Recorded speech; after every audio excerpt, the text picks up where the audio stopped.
သူမစောစီရင်ဖို့ကြိုးစားတိုင်းဖမ်းရအောင်လို့သူမခင်မွန်တဲ့ရဲ့လက်မောင်းချက်သားတွေကတဖြည်းဖြည်းနဲ့တန်မာလာပါတယ်။သူမအားလုံးချစ်ရတဲ့ချစ်သူရှိပြီးတော့ရုပ်တရက်ထိုစီကိုလက်ထက်လိုက်ရတဲ့အတွက်မချင်တဲ့လို့ဒီလိုလောက်ရမျိုးတွေလုံနေရခြင်းဖြစ်တယ်။သူမကတညမှာ CEO နဲ့မှတက်ချပြီးနောက်ပိုင်းမှာကိုဝင်ရတာကြောင့် CEO ကတောက်ဝင်ယူလက်ထက်ခဲ့ရပါတယ်။သူမရဲ့ရောက်ခမရသူမကိုကိုဝင်ဆောင်သူဖြစ်တာကြောင့်ဘက်ကတ်တင်များစွာနဲ့အလူလိုက်ခဲ့ကြတယ်။သူကသူမကိုအိမ်တော်ထိန်နေအိမ်ပေါ်ရီနဲ့မင်းသမီးတယောက်လို့ထားခဲ့ပါတယ်။ဒါပေမဲ့သူမက CEO လက်ထက်လိုက်ရတဲ့အတွက်မချင်တဲ့ပါဘူးနေ့တိုင်းအိမ်မှာပြဿနာတွေရှုပ်ထွေးအောင်ကြံ့စီတယ်။သူမတောင်းဆိုတာခုမဖြစ်တိုင်းလာတာဆောင်ကနေခုံချမယ်ဆိုပြီးတော့တကယ်ခုံချခဲ့ပါတယ်။ဒါပေမဲ့ CEO ဖာဝဲလို့သူမကသူ့ကိုအမြဲတမ်းနှိမ်ချပြောဆိုခဲ့တယ်။သူမရဲ့ရောက်ခမတွေကိုအသားမစားဘူးတောင်တားမြစ်ခဲ့တယ်။ရောက်ခမတွေကမိကိုဝင်ဆောင်ထားလို့သူမကိုတော်ဝင်မျိုးနဲ့လိုမျိုးဆက်ဆံခဲ့ကြပါတယ်။အမှန်ကတော့ထိုမျိုးသားကိုလက်ထပ်လိုက်ရတာကြောင့်သူမရဲ့ချစ်သူနဲ့ကွဲကွာသွားတဲ့ Red ယောက်ျားကိုသူမမုန်းချီခဲ့ပါတယ်။သူမလက်မထက်ခင်မှာစင်းရသားတယောက်နဲ့ချစ်ကြိုင်မိခဲ့တယ်။ဒါပေမဲ့တညမှာစီကက်ခိုင်ဟဲရတာကြောင့်မလို့လူယုံမတယောက်လက်ထက်ရနေပြီးတော့ CEO ကကဲတင်ခဲ့ပါတယ်။အဲ့ဒီညဟာသူမဘဝအရာအလုံးကိုပြောင်းလဲစေခဲ့တယ်။သူတို့တညသာတုန်နေခဲ့ကြပြီးနောက်ဆုံးမှသူမလည်းသူ့ကိုလက်ထပ်ခဲ့ရတယ်။ချမ်းသာတဲ့ဇနီးငယ်တယောက်ဖြစ်လာပြီးနောက်မှာတော့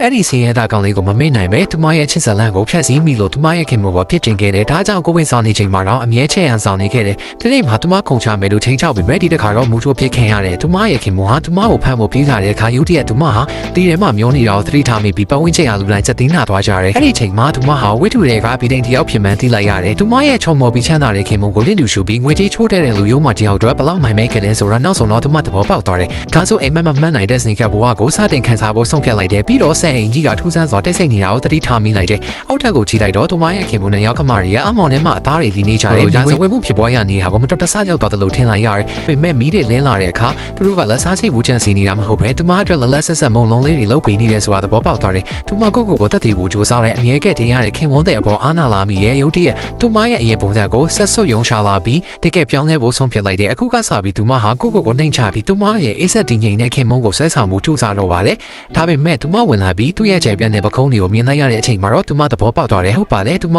အရင်ကမျက်စိကန်းခဲ့ဘူးပေမဲ့အခုတော့သူမဘာတွေဖြစ်နေလဲဆိုတာသိလိုက်ရတယ်သူမရဲ့ရုပ်တရက်ပြောင်းလဲမှုကသူမရဲ့ခင်မုန်းကိုတန်တရားဝင်စေခဲ့တယ်သူ့ကိုစင်းနေပေးနေတော့မှပဲသူမရဲ့အချစ်တွေပြင်းနေတဲ့အချီကသူ့ကိုတကယ်ပြောတာလို့ယုံကြည်သွားစေအောင်သူမလုပ်လိုက်တယ်ဒါပေမဲ့ဖုန်းခေါ်ဆိုမှုတစ်ခုကအရာအလုံးကိုဖျက်ဆီးပစ်လိုက်တယ်ဖုန်းကသူမအရင်ချစ်သူကောင်းလေးစီကလာတာပါ